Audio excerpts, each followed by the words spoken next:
Budak Bayangan bab 171. Sunni berkedip beberapa kali, mencerna kata-katanya. Masalah hidup dan mati. Jika Nevis menggunakan kata-kata ini, situasinya benar-benar mengerikan. Dia bukan seseorang yang membuang kata-kata ke angin. Namun, dia juga tidak bisa dipercaya. Tidak peduli seberapa besar keinginan Sunni agar hal-hal di antara mereka berjalan seperti sebelumnya, dia tahu itu tidak mungkin. Tidak ada jalan kembali bagi mereka berdua. Sunni tahu wajah sebenarnya dari Changing Star sekarang.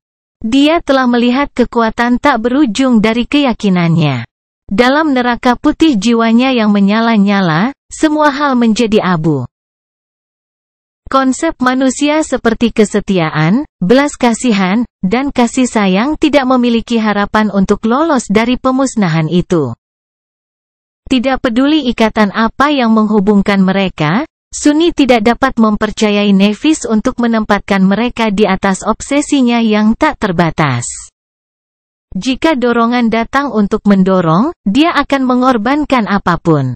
Atau siapapun, untuk mencapai tujuannya. Termasuk dia. Setidaknya itulah yang dia yakini. Terlebih lagi, terlepas dari kenyataan bahwa dia berusaha menyembunyikannya, Sunni dapat merasakan bahwa sikap Nev terhadapnya juga telah berubah. Dia tidak tahu bagaimana persisnya, tapi ada sesuatu yang hampir tak terlihat berbeda tentang bagaimana dia memandangnya. Sekali rusak, kepercayaan tidak mudah dikembalikan. Mungkin itu tidak mungkin. Namun, terlepas dari semua itu, apakah dia benar-benar mampu menolak permintaan bantuannya? Sunni menghela nafas dan memejamkan mata sejenak. Tidak. Tidak, dia tidak berpikir begitu. Bahkan jika hal-hal di antara mereka menjadi tegang, dia tetaplah salah satu dari dua orang yang dia sayangi di dunia ini. Perasaannya terhadap Nev adalah hampir seperti cacat kedua. Tidak peduli seberapa besar keinginannya, dia tidak bisa menyingkirkannya. Di suatu tempat di sepanjang jalan, itu telah mengakar di jiwanya. Dia berharap itu akan layu dan mati jika mereka terpisah. Tetapi sebaliknya, itu malah semakin kuat. Dan sekarang tidak ada jalan keluar darinya. Sunni bisa merasakan dirinya ditarik kembali ke dalam kekacauan kemanusiaan sekali lagi. Brengsek, inilah mengapa dia enggan untuk kembali ke sini. Setelah menderita begitu banyak untuk meninggalkan semuanya, mengapa dia ingin meninggalkan kehidupannya yang damai, menyenangkan, dan menyendiri? Kutukan, tapi dia tidak bisa menolak Nev.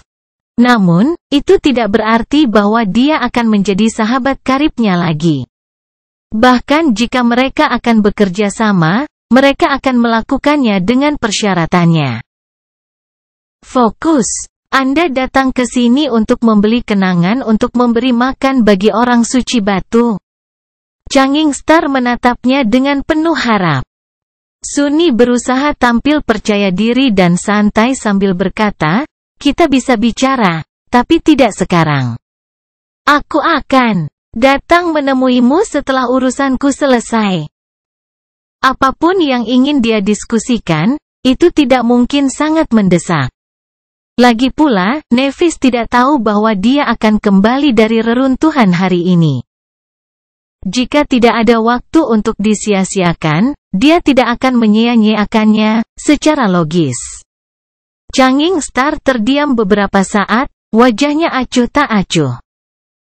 Lalu, akhirnya, dia menjawab dengan nada datar, tidak apa-apa. Kamu tahu kemana harus pergi.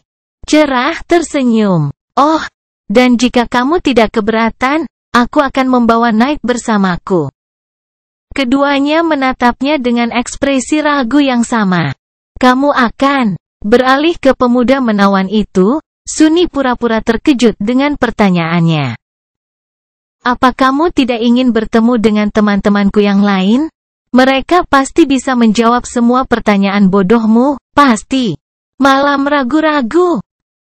Kukira, luar biasa. Suni memberinya anggukan dan melirik Nevis, yang jelas bertanya-tanya apakah idolanya benar-benar bisa dipercaya. Sudah diputuskan kalau begitu. Sekarang, permisi. Sejujurnya, dia juga tidak terlalu mempercayai pemanah cantik itu. Tetapi kemampuannya untuk mendeteksi kebohongan akan sangat berguna selama percakapan dengan Changing Star. Bagaimanapun, dia adalah satu-satunya lulusan sekolah penipuan dan kebohongan Suni. Mendorong Kai pergi, dia menunggu sampai mereka berada pada jarak yang sesuai dan bertanya, "Jadi, apa yang kamu ketahui tentang kenangan?" Tak lama kemudian, mereka memasuki Bright Castle. Suni merasa aneh kembali ke tempat yang indah dan menyesakkan ini. Kali ini, dia datang sebagai tamu dari seorang warga yang terpandang, bukan sebagai penghuni perkampungan kumuh yang ingin menukar pecahan jiwa dengan sejenak jeda dari dingin, kegelapan, dan teror. Para pengawal meliriknya dengan jijik, tapi tetap pasif. Berjalan di bawah tengkorak yang berayun, mereka memasuki aula jendela kaca berwarna yang indah. Meja mewah yang biasa diduduki Harper masih ada di sana, hanya sekarang, seorang wanita muda yang sama tertindas sedang menulis di selembar perkamen sebagai gantinya. Dunia tidak peduli dengan kematian satu manusia kecil. Itu terus berlanjut, langsung menggantikan yang hilang. Melupakannya. Suni meringis. Jadi, kamu memang menemukan beberapa kenangan untuk kubeli?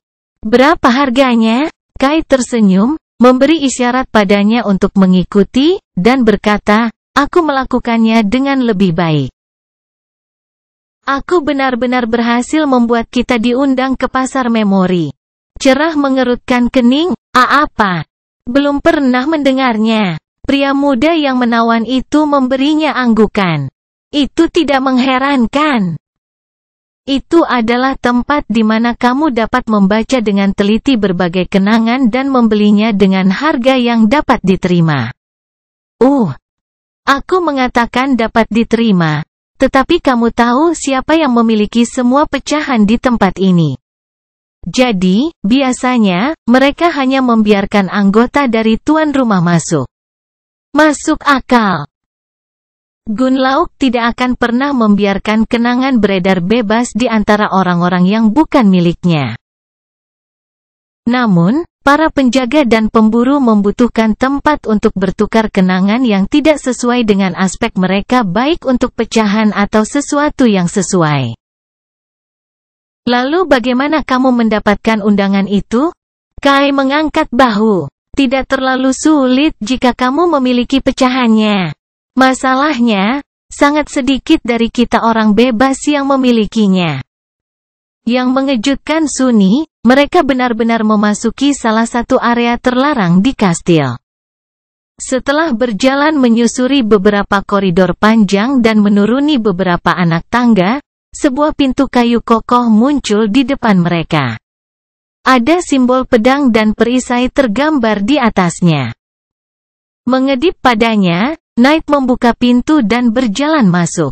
Cerah mengikuti. Begitu dia melihat bagian dalam ruangan, matanya berbinar karena kegembiraan.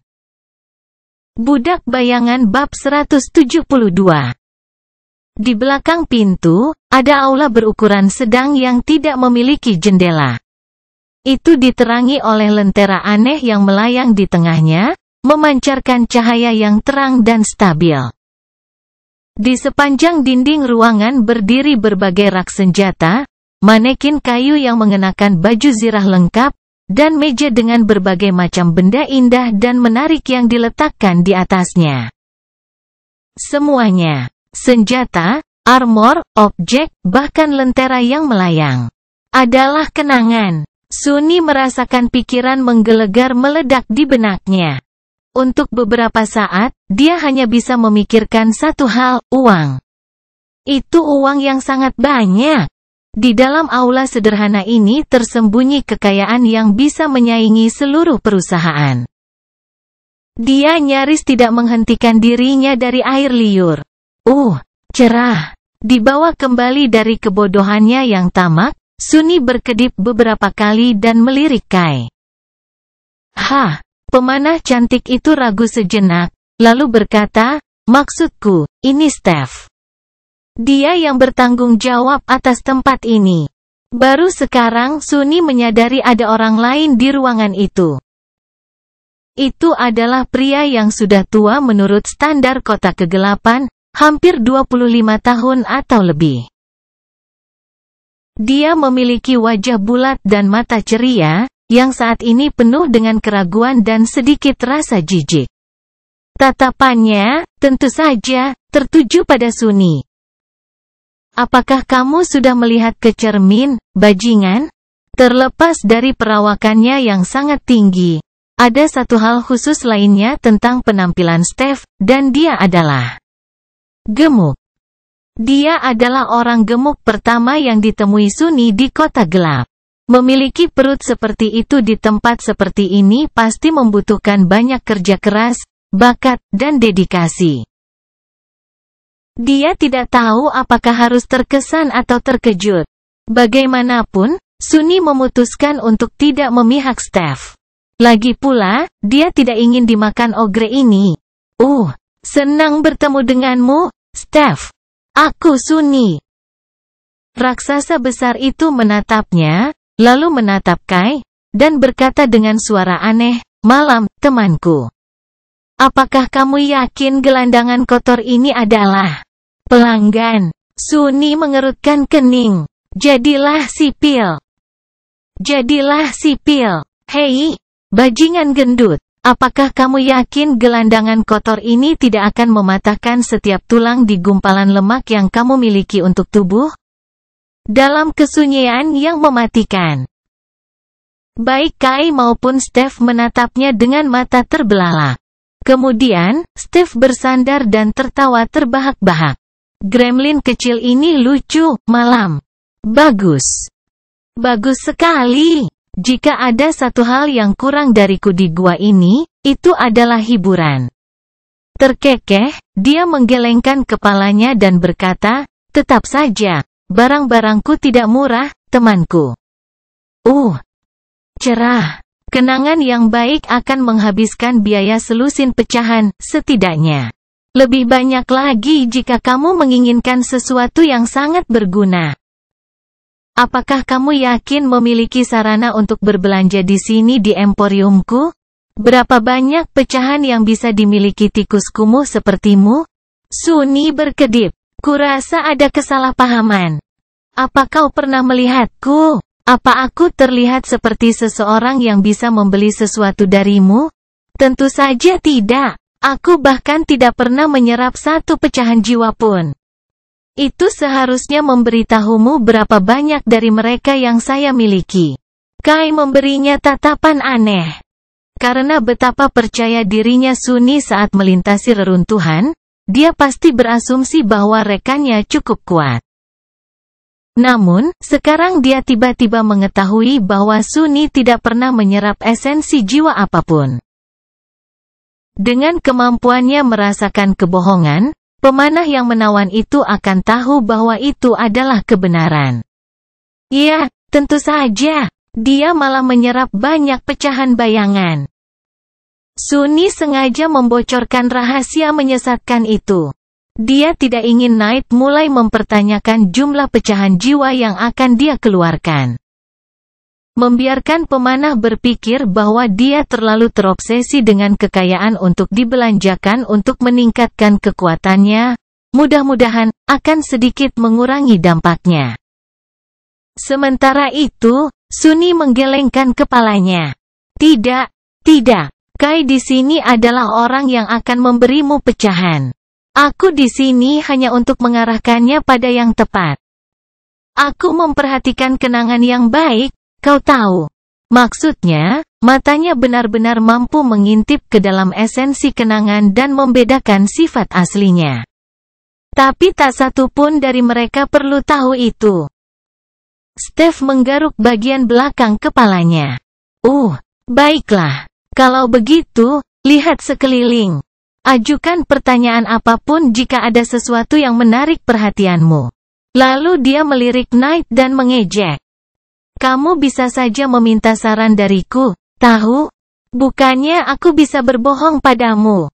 Kai tersenyum malu. Oh, iya, maaf. Saat Steph pergi, dia mencondongkan tubuh ke arah Sunny dan berbisik, jadi bantuan yang kamu inginkan dariku adalah berpura-pura membeli sebuah memori dan kemudian memberikannya kepadamu. Sehingga tidak ada yang tahu bahwa kamu memiliki es tersembunyi? Sunny menatapnya. Sebenarnya, itu teori yang bagus. Memiliki senjata atau alat yang tidak diketahui siapapun adalah keuntungan yang sangat bagus. Sayangnya, Kai tidak benar-benar tahu dengan siapa dia berhadapan.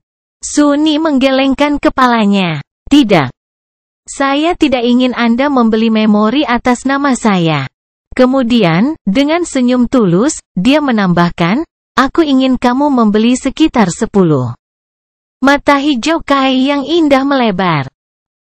Meninggalkan pemanah menawan yang terdiam dan tidak bisa berkata-kata, Sunny berjalan pergi dan mulai membaca dengan teliti berbagai kenangan yang dipajang. Ada banyak dari mereka. Menurut perkiraannya, setidaknya 100, jika tidak lebih. Segala macam senjata segera menarik perhatiannya. Ada pedang lurus, pedang melengkung, estok dan rapier, pedang dan pedang. Berbagai belati dan pisau memanggilnya, bersinar dalam cahaya terang di lentera ajaib.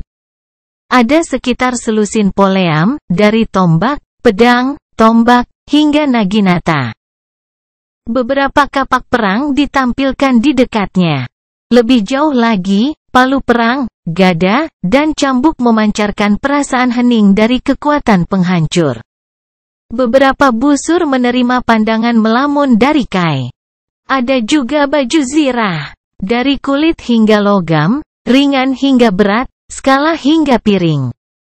Elegan, tidak halus, anggun, biadab. Apapun yang diinginkan seseorang.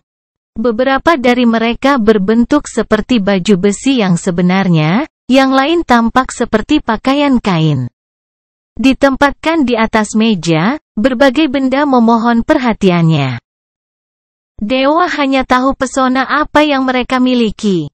Tepatnya, Dewa dan Steph.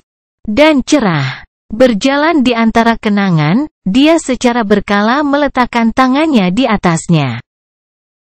Segera, jalinan bagian dalam memori akan terbuka di matanya, yang diubah selamanya oleh tetesan icor wafer. Mempelajari logika tenunan, dia bisa melihat sekilas tujuannya. Tentu saja, tidak ada kenangan yang benar-benar luar biasa di aula itu. Siapa yang mau menjual barang seperti itu? Namun, meski begitu, dia berhasil memisahkan yang benar-benar bagus dari yang bisa diterima, dari batas yang mengerikan. Kategori terakhir itulah tujuan dia datang ke sini. Kuantitas melebihi kualitas, ingat? Sunny hampir selesai memilih kenangan yang benar-benar terburuk dari semuanya ketika pandangannya tiba-tiba tertuju pada sudut yang sangat terang. Di sudut itu, tertutup lapisan debu yang tebal, berdiri sebuah baju zirah yang tampaknya telah dibuang. Saat Sunny melihatnya, tangannya sedikit gemetar. Budak Bayangan bab 173. Sesaat Sunny membeku. Namun, sedetik kemudian dia terus bersikap seperti sebelumnya, seolah tidak terjadi apa-apa. Aturan tawar-menawar yang pertama. Jangan biarkan musuh melihat bahwa Anda tertarik untuk membeli sesuatu. Dan Sunny sangat ingin tawar-menawar sampai telinga Steph mulai berdarah hari ini. Berpura-pura seolah-olah dia tidak memperhatikan baju besi berdebu itu, dia berjalan sedikit lagi, perlahan mendekati sudut tempat baju besi itu dipajang. Dilihat dari pengabaian penyimpanan baju besi itu, penguasa pasar memori tidak tahu nilai sebenarnya. Sunny benar-benar ingin tetap seperti itu. Karena, jika dia benar, Armor itu jauh lebih berharga dari apapun di sini. Dia tidak tahu pasti, tetapi curiga bahwa itu adalah harta yang sebenarnya. Karena dia mengenalinya. Setelan armor plat kuno berwarna hitam legam, desainnya rumit dan hikmat. Itu memancarkan perasaan ketetapan hati yang gelap dan keanggunan yang kuat dan teguh. Semua bagiannya dipasang dengan sempurna satu sama lain, menciptakan penghalang yang hampir mulus dari baja yang tidak bisa ditembus. Atau lebih tepatnya, batu. Karena baju besi berdebu itu hampir persis sama dengan yang dikenakan oleh orang suci batu itu. Tentu saja, ada beberapa perbedaan. Sebagai permulaan, yang ini entah bagaimana lebih mengesankan. Rasanya seolah-olah itu pernah menjadi milik makhluk dengan status lebih tinggi dari Shadow yang teguh. Sementara armor Shadow terbuat dari granit gelap, yang satu ini dipotong dari onyx hitam murni. Permukaannya yang mengkilap sepertinya menyerap dan melahap setiap cahaya yang jatuh di atasnya. Dan itu hanya dalam keadaan tidak aktif. Setelah dianimasikan seperti Stone Saint. Siapa yang tahu betapa menakutkannya itu? Mengapa harta karun ini berdebu di sudut pasar memori yang remang-remang? Sunny mengerutkan kening. Ya, kemungkinan besar dia satu-satunya orang di kota kegelapan yang telah melihat patung-patung hidup yang tangguh dari dekat. Tapi tetap saja, segala sesuatu tentang baju besi onyx menjerit tentang betapa luar biasanya sebuah memori. Apa yang dilakukannya di sini, diabaikan dan sepertinya dilupakan? Dia punya banyak pertanyaan. Akhirnya, dia berhasil mencapai baju besi itu tanpa menunjukkan betapa dia tertarik padanya. Dengan ekspresi bosan palsu di wajahnya, Sunny mengangkat tangan dan tanpa sadar meletakkannya di atas pelindung dada hitam legam. Sesaat kemudian, topeng kebosanannya hampir pecah. Pupil matanya melebar. Apa yang dia lihat di bawah permukaan baju zirah itu sangat mengejutkannya. Jalinan benang intan halus di dalamnya adalah benar-benar berada pada level yang berbeda dari apapun yang pernah dilihatnya. Itu jauh lebih kompleks dan luas daripada kain kafan dalang. Yang tidak mengherankan, mengingat tidak kurang dari 6 bara api yang menghubungkan semuanya. Dan bara itu jauh lebih besar dan lebih terang daripada yang ada di dalam kenangannya saat ini. Sunny menelan ludah. Di depannya, tertutup debu, adalah Ascended Memory dari tingkat ke-6. Sesuatu yang hanya bisa ditinggalkan oleh Valen Terror. Jackpot. Namun, kegembiraannya tidak bertahan lama. Hampir seketika, Sunny menyadari ada yang salah dengan jalinan baju zirah onyx. Itu rusak. Ribuan string terkoyak, meninggalkan seluruh pola yang rusak dan penuh ketidakharmonisan. Alih-alih mengalir mulus, mereka melayang dalam kegelapan, terlepas dari satu sama lain dan nexus. Semuanya berantakan. Itu sebabnya dia tidak bisa merasakan logika atau tujuan apapun dalam tenunan itu. Itu sudah tidak ada lagi. Sunny mengerutkan kening. Bagaimana bisa memori tetap rusak diperbaiki? Itu tidak masuk akal. Kenangan seharusnya memperbaiki diri mereka sendiri di dalam laut jiwa selama mereka tidak sepenuhnya hancur. Aturan ini cukup universal. Itu tidak bisa rusak, kecuali benih pemahaman muncul di benaknya. Namun, sebelum Sunny bisa menguraikan idenya, Steph terkekeh dan meletakkan tangan raksasa di bahunya.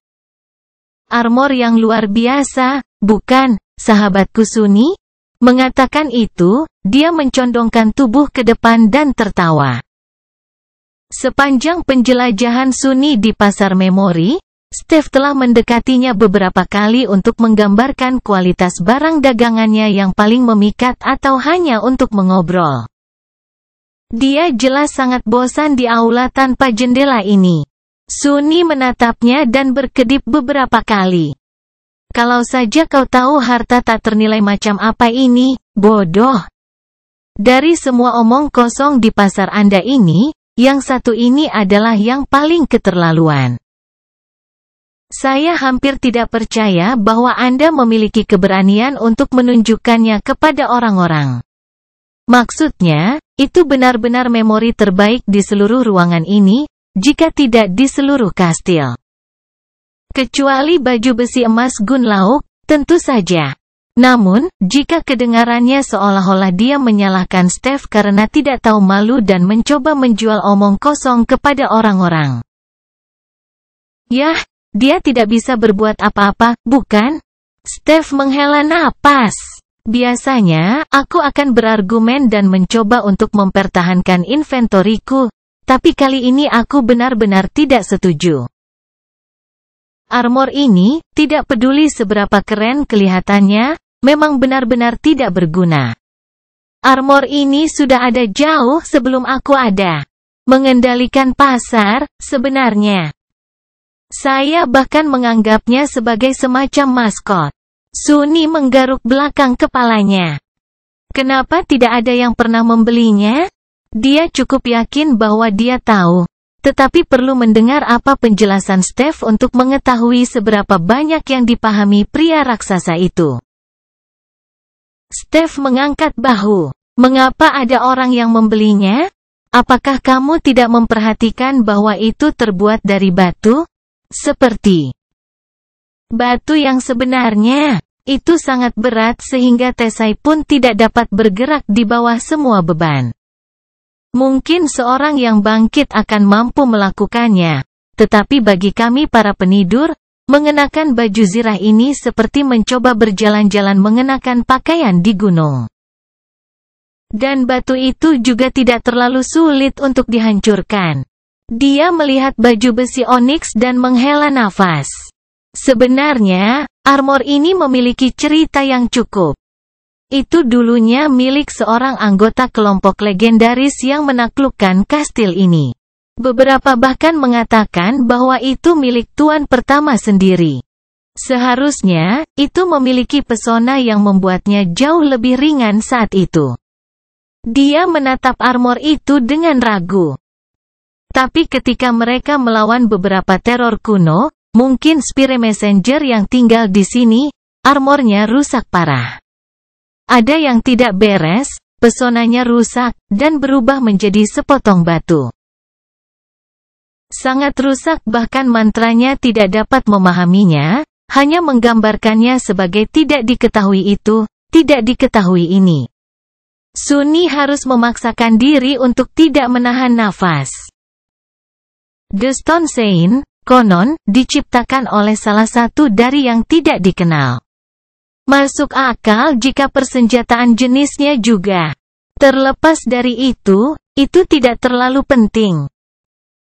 Dia sekarang cukup yakin bahwa dia tahu mengapa baju besi onyx tetap dalam bentuk tidak aktif dan tidak dapat memperbaiki dirinya sendiri. Itu ada hubungannya dengan perbedaan antara Sleeper dan Awaken. Setelah penidur menyelesaikan ujiannya dengan berjalan melalui gerbang, mereka akan mengambil langkah terakhir untuk menjadi seorang yang bangkit sejati. Cara mereka memasuki alam mimpi akan berubah, aspek mereka akan membuka kemampuan kedua, dan inti mereka akan berkembang ke peringkat berikutnya. Ada lompatan kekuatan kuantitatif, tetapi sebagian besar perbedaannya berasal dari kualitatif. Budak Bayangan bab 174. Sama seperti pemimpi memperoleh kemampuan untuk melihat dan berinteraksi dengan Soul Chores, Awaken mampu berinteraksi dengan Soul Essence.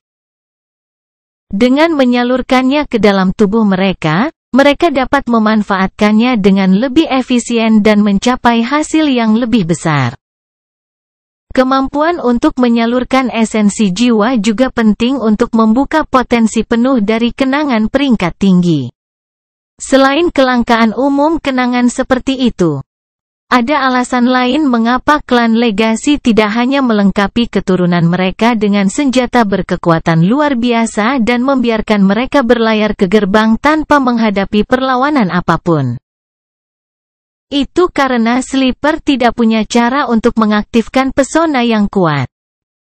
Bahkan Gunlaug kebanyakan menggunakan armor transcendennya hanya untuk daya tahannya, dengan satu pesona pasif berfungsi sebagai bonus yang bagus, tapi tidak penting. Di tangan seorang yang bangkit dengan kemampuan untuk menyalurkan esensi jiwa ke dalamnya, baju besi emas akan jauh lebih tangguh. Disitulah paradoks yang membuat baju besi onyx tidak dapat digunakan ikut bermain. Dari pengalamannya berurusan dengan orang suci batu, Sunni tahu bahwa zirahnya, seperti makhluk aneh itu sendiri, memiliki jalinan mantra yang sangat istimewa. Itu, pada dasarnya, adalah senjata hidup. Tidak seperti kebanyakan kenangan yang dapat berfungsi dengan sendirinya, itu hanyalah sebongkah batu mati ketika pesona utamanya tidak aktif. Jadi, setelah baju besi onyx rusak, ia harus dibangunkan dengan esensi jiwa untuk mengambil bentuk aslinya dan memperbaiki dirinya sendiri. Namun, tidak ada manusia di Forgotten Shore yang mampu menyalurkan esensi jiwa, sehingga tetap rusak, yang pada gilirannya membuatnya tidak berguna bagi semua manusia di sini. Sayang sekali bahwa aku akan dapat membelinya dengan jumlah pecahan jiwa yang sangat sedikit dari orang-orang bodoh ini dan memberikannya kepada bayanganku. Sunni tidak terlalu peduli apakah armor itu masih utuh atau tidak. Yang dia pedulikan hanyalah bahwa ia memiliki 6 bara ascendet yang bisa dimakan oleh orang suci batunya. Mungkin dia bahkan akan mendapatkan sesuatu yang ekstra karena kedekatannya dengan armor. Lagi pula, mereka berasal dari sumber yang sama. Sejenak, Sunni mempertimbangkan gagasan bahwa bayangannya mungkin menolak untuk menghancurkan memori karena alasan yang sama. Tapi kemudian membuangnya. Bagaimanapun, dia hanyalah bayangan. Keinginannya adalah keinginannya, bukan? Sekarang yang tersisa hanyalah melakukan pembelian. Sunni mencibir. Jadi, cuma hiasan. Norak sekali. Menggelengkan kepalanya, dia melirik armor onyx untuk terakhir kalinya, memaksa dirinya untuk berbalik, dan terus berjalan di sekitar pasar memori. 10 menit kemudian, dia berjalan ke Kai dan diam-diam menyerahkan ranselnya. Kemudian, dia menamai kenangan yang dia ingin dia beli. Pemuda menawan itu berkedip beberapa kali, lalu berkata, "Tunggu. Kamu tidak bercanda? Kamu benar-benar ingin membeli T10 kenangan?" Sunni mengerutkan kening padanya dan mendesis, "Pelankan suaramu. Kami membutuhkan orang-orang untuk berpikir bahwa kamulah yang membelinya, ingat?" Kai ragu-ragu, lalu memijat pelipisnya. "Sunni, temanku, jangan salah paham, tapi kamu tahu berapa harga kenangan, kan?" Alih-alih menjawab, Sunni menunjuk ke ransel. "Buka, bodoh." Pemanah menghela nafas dan membuka gesper ransel. Kemudian, dia hampir menjatuhkannya. Di dalam ransel kasar itu, lusinan pecahan jiwa bersinar lembut dalam kegelapan. Ada sekitar 70 dari mereka di sana, setidaknya. Tangan Kai gemetar, mengangkat kepalanya. Dia menatap Sunni dengan mata lebar dan berbisik ngeri, Sunni? Dari mana kamu mendapatkan semua pecahan ini?" 70 pecahan lebih dari yang dilihat kebanyakan orang di kota kegelapan seumur hidup mereka. Isi ransel sederhana itu cukup untuk memulai rangkaian konflik berdarah yang bisa berujung pada perang kecil. Sunni menatapnya dan mengangkat bahu. "Apa maksudmu? Mereka hanya berdebu di kamarku. Aku akan membawa lebih banyak, tapi sisanya tidak muat di ransel." Kai terlihat seperti hampir pingsan. Kemudian, dia tersipu malu. Ah, aku yakin dia ingat bagaimana dia membual tentang menjadi kaya dan mencoba menyuapku dengan janji 10 pecahan utuh, yang, menurutnya, adalah kekayaan kecil. Sementara Suni diam-diam bersuka cita, bayangan tiba-tiba menutupi wajah pemanah cantik itu. Dengan suara kecil, dia berkata, "Tunggu, Suni. Apakah kamu mengatakan kamar tidur?" Suni mengangkat alis. "Tentu." "Kenapa?" Kai menutup matanya. "Jadi, Anda benar-benar tinggal di katedral itu? Tidak ada gunanya menyangkalnya lagi, sungguh." "Itu benar." Melihat Suni dengan ekspresi memohon, pemuda menawan itu bertanya, "Lalu bagaimana dengan Valen Devil? Apakah benar ada Valen Devil di katedral itu?" Suni menatapnya bingung. "Bajingan itu, iya, dia ada di sana." "Bagaimana dengan dia?" Helaan napas keluar dari mulut Kai. Tampak lemah dan kalah, dia menggelengkan kepalanya, membuka mulutnya, lalu menutupnya lagi dan hanya menatap dinding selama beberapa waktu. Dia memiliki penampilan seorang pria yang tiba-tiba menyadari bahwa tidak ada lagi yang masuk akal di dunia ini. Ketika Kai akhirnya mendapatkan kembali kemampuannya untuk berbicara, suaranya yang mempesona terdengar anehnya lesu. Aku akan pergi membeli kenangan, kurasa." Suni memberinya senyum cerah. "Itu bagus sekali. Terima kasih." Sambil menggelengkan kepalanya, pemanah itu memanggil Steph dan perlahan-lahan membuat daftar kenangan yang disuruh Suni untuk dibeli. Termasuk baju besi onyx yang rusak. Dengan setiap nama berikutnya yang dia sebutkan, ekspresi Steph menjadi semakin aneh. Pada akhirnya, dia hampir hijau. Malam, sobat. Aku benar-benar tidak ingin menyinggung teman kita Suni dan penasihat pilihanmu. Tapi kamu benar-benar memilih 10 kenangan terburuk yang kumiliki dalam inventaris sejauh ini. Jika itu orang lain, saya akan sangat gembira untuk menyingkirkan mereka. Tapi, saya tidak bisa melakukan ini padamu. Tolong, pertimbangkan kembali." Kai melirik Suni, bertanya apa yang harus dilakukan. Sepertinya dia tidak ingin melihat teman barunya melakukan kesalahan besar. Cerah tersenyum. "Terburuk, katamu. Kamu mengatakannya sendiri kan? Semua orang mendengar itu. Kurasa kamu akan memberi kami diskon besar kalau begitu." Steph menatapnya dengan ekspresi aneh di wajahnya. Lalu dia berkata, "Kurasa kamu tidak mengerti. Ketika aku mengatakan yang terburuk, yang kumaksud adalah mereka. Sampah. Benar-benar sampah. Kamu mengerti apa artinya sampah kan?" Suni mengangkat bahu. "Yah, kamu tahu apa yang mereka katakan. Sampah satu orang adalah sarapan orang lain. Tunggu, tidak. Pria lain. Harta karun? Ya, harta karun. Itu benar." Beberapa waktu kemudian, di koridor kosong Bright Castle, Kai menggandeng tangan Suni.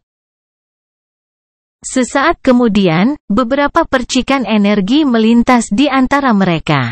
Suni memiringkan kepalanya dan mendengarkan kesunyian. Segera, dia mendengar suara mantra yang samar-samar familiar berbisik, "Anda telah menerima memori. Anda telah menerima memori. Anda telah menerima memori." Setelah pengumuman ke-10, semuanya menjadi sunyi kembali. Suni menyeringai. Sama seperti itu, dia telah mendapatkan 10 kenangan untuk diberikan kepada bayangannya. Dia bahkan berhasil membeli armor ascended tingkat 6 dengan jumlah yang menggelikan dari 7 pecahan jiwa. Sangat murah. Senang menjadi kaya. Namun, segera seringai menghilang dari wajahnya.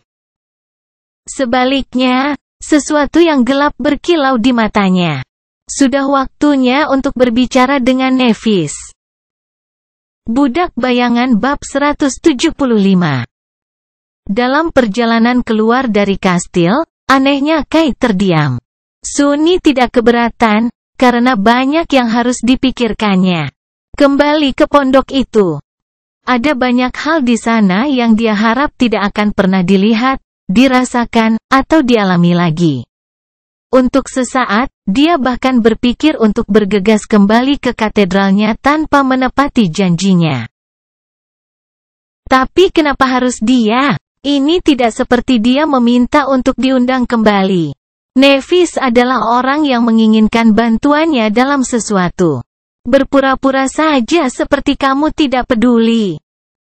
Juga, minta kompensasi untuk apapun yang mereka ingin Anda lakukan. Anda adalah orang luar sekarang, dan layanan Anda tidak akan murah. Ya, itu pilihan terbaik. Dia tidak akan menyetujui apapun yang tidak melayani kepentingan egoisnya sendiri. Dan ada banyak hal yang bisa diberikan oleh Changing Star, dengan pesta berburu dan pengikutnya yang berkembang pesat, untuknya. Ada satu hal yang khusus, sesuatu yang benar-benar ingin dia lakukan, tetapi tidak bisa dilakukan sendiri. Mungkin mereka akan dapat membantunya dengan itu. Saat mereka mendekati penginapan, Kai tiba-tiba bertanya dengan nada serius, Sunni. Kenapa kamu ingin aku ikut denganmu, sungguh? Sunni menghela napas. Melirik pemanah yang menawan, dia ragu-ragu, lalu berkata, aku ingin kau memberitahuku jika aku dibohongi. Kai mengerutkan kening.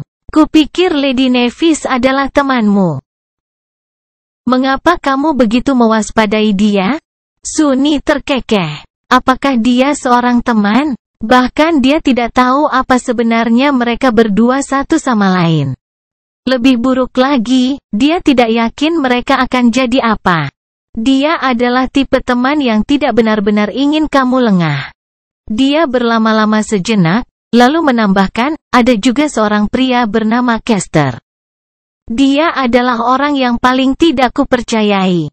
Pemanah itu mengangkat alisnya. Aku hanya mendengar hal-hal baik tentang Kester. Kenapa dia secara khusus? Sunni meliriknya sekilas dan merengut. Sejujurnya, Kester tidak benar-benar melakukan apapun untuk mendapatkan permusuhannya. Tapi ada sesuatu tentang legasi yang membanggakan yang membuat Sunni merasa akrab. Dia terlalu sempurna. Menurut pengalaman Sunni, hanya orang dengan niat buruk yang mampu tampil begitu sempurna. Mungkin dia salah, tetapi kebijakan untuk selalu menganggap yang terburuk memiliki rekam jejak yang terlalu bersih untuk ditinggalkan sekarang. Dia membuatku merinding. Tampak puas dengan jawaban ini, Kai mengangkat bahu dan mengikuti Sunni ke penginapan. Markas pesta berburu Changing Star telah banyak berubah sejak kunjungan terakhirnya. Itu sudah terlihat cukup rapi saat dia menjadi anggota. Tetapi sekarang, pondok itu jauh lebih mengesankan. Hal pertama yang menarik perhatian adalah bahwa itu telah tumbuh jauh lebih besar. Selama bulan-bulan ketidakhadirannya, struktur tambahan dibangun untuk memperluasnya baik secara horizontal maupun vertikal. Sekarang, itu adalah bangunan terbesar di pemukiman luar, hampir menyerupai balai kota kecil. Itu juga dibentengi dengan kuat, terutama dari sisi yang menghadap ke Jalan Putih. Beberapa pengintai terlihat di atap, mengamati reruntuhan di bawah. Mereka mengenakan kenangan bertipe armor dan memegang busur di tangan mereka. Itu jauh berbeda dari keadaan sebelumnya. Di dalam, banyak orang sibuk dengan berbagai tugas. Sunni membeku sesaat, bingung dengan semua aktivitasnya. Dia hampir merasa seolah-olah entah bagaimana dia secara keliru kembali ke kastil. Alasannya bukan interior yang rapi dan didekorasi dengan selera tinggi, dengan karpet hangat yang menutupi lantai batu dan berbagai permadani tergantung di dinding batu yang kokoh. Tidak, perbedaan utamanya adalah bagaimana orang-orang di sini bertingkah laku. Busuk keputusasaan hampir hilang dari mata mereka, digantikan dengan energi dan semangat. Sunni mengerutkan kening. Mengapa Gunlauk belum mengakhiri semua ini? Dari semua yang dia lihat, Nevis hampir meminta untuk dihancurkan. Bagaimana semua ini mungkin? Pikiran suramnya terganggu oleh seorang wanita muda yang menyapa mereka dengan senyuman. Selamat datang, ada yang bisa saya bantu? Sunni menatap gadis yang tersenyum itu, mencoba mengingat apakah dia mengenalnya. Tidak ada yang terlintas dalam pikiran. Mencoba menghilangkan cemberut dari wajahnya, dia menjawab dengan nada datar, Nev menungguku. Wanita muda itu berkedip. Maaf. Siapa Nev? Sunni memutar matanya. Maaf. Lady Nevis sedang menungguku. Kau tahu, mengubah bintang dari klan api abadi? Mata wanita muda itu melebar. Oh, aku mengerti. Biarkan aku menunjukkan jalannya. Sunni ingin membalas bahwa dia tahu jalan, tapi sejujurnya, dia tidak yakin dia tahu. Dengan semua perubahan yang terjadi di pondok, dia tidak tahu di mana letaknya. Dalam perjalanan, mereka melewati ruangan kecil yang dulunya miliknya. Saat mereka lewat, Sunni melirik ke dalam dan melihat bahwa itu sekarang adalah rumah bagi orang lain. Nyatanya, dia mengenali beberapa barang yang ditinggalkan pemilik baru di dipan sempit itu. Mereka milik Kester. Sudut mulutnya melengkung ke atas. Angka. Sepertinya dia benar-benar digantikan oleh keturunan klan Hanli. Yah, apapun. Tempat tidurnya tidak terlalu nyaman, tidak seperti tempat tidurnya yang lebar dan mewah di ruang tersembunyi katedral. Akhirnya, wanita muda itu membawa mereka ke area yang dulunya adalah aula tengah pondok tua. Sekarang, itu dipisahkan dari yang lain oleh dinding tebal, dengan pintu kayu kokoh yang menghalangi jalan masuk. Sunni menarik napas dalam-dalam, lalu masuk. Dia telah membayangkan momen itu berkali-kali di masa lalu. Memang, dia tidak pernah berpikir bahwa reuninya dengan kelompok itu akan terjadi di hadapan bintang pop yang menarik dan tidak masuk akal. Tetapi tetap saja, di dalam ruangan, jendela lebar terbuka ke pemandangan kota kegelapan yang menakjubkan. Di dinding di sampingnya, peta reruntuhan dipenuhi dengan berbagai tanda yang berisi informasi berharga. Mereka tampak jauh lebih padat dari sebelumnya. Ada meja kayu besar di samping jendela, di sekelilingnya berdiri 7 kursi darurat. Saat ini, hanya 2 yang ditempati. Evie sedang duduk di salah satunya, kakinya bertumpu begitu saja di atas meja. Seperti biasa, dia terlihat sangat nyaman dan santai. Di kursi di sebelahnya, seorang gadis buta yang cantik sedang menggendong cangkir di tangannya yang lembut. Itu Cassie. Nevis dan Kester berdiri di dekat peta, mendiskusikan sesuatu satu sama lain. Mereka berempat adalah inti dari pesta berburu api abadi. Begitu Sunni dan Kai masuk, semua orang menoleh ke arah mereka. Sunni memasang wajah pemberani dan menyeringai. Oh, begitu banyak wajah yang kukenal. Hai, semuanya. Tidak perlu mengatakan betapa kamu merindukanku. Ngomong-ngomong, ini Kai. Kai, sapa semuanya. Ini Cassie, Kester, dan Evie. Kamu sudah kenal Nevis. Memandangnya dengan aneh, pemanah menawan itu tersenyum menyilaukan dan berkata dengan suaranya yang sangat indah. Halo. Lady Nevis, Cassie, Kester, pemburu wanita Athena. Senang bertemu denganmu. Cassie terkikik. Kalian tidak akan percaya guys. Kupikir aku baru saja mendengar Knight dari Nightingale menyebut namaku. Gila kan? Kai berkedip. Oh, maaf. Sebenarnya aku Knight dari Nightingale. Evie mencondongkan tubuh ke depan dan mengulurkan satu tangan. Wajah Cassie, sementara itu, menjadi pucat pasi. Ekspresi teror total muncul di sana. Tangannya gemetar, dan cangkir yang dipegangnya jatuh dari tangan mereka. Menangkap cangkir sesaat sebelum menyentuh lantai, Evie menghela napas dan menggelengkan kepalanya. Setiap saat. Ini terjadi setiap saat. Sunny mengerutkan alisnya dan menatap pemanah cantik itu dengan jijik. Oh ayolah, apakah reaksi itu benar-benar diperlukan?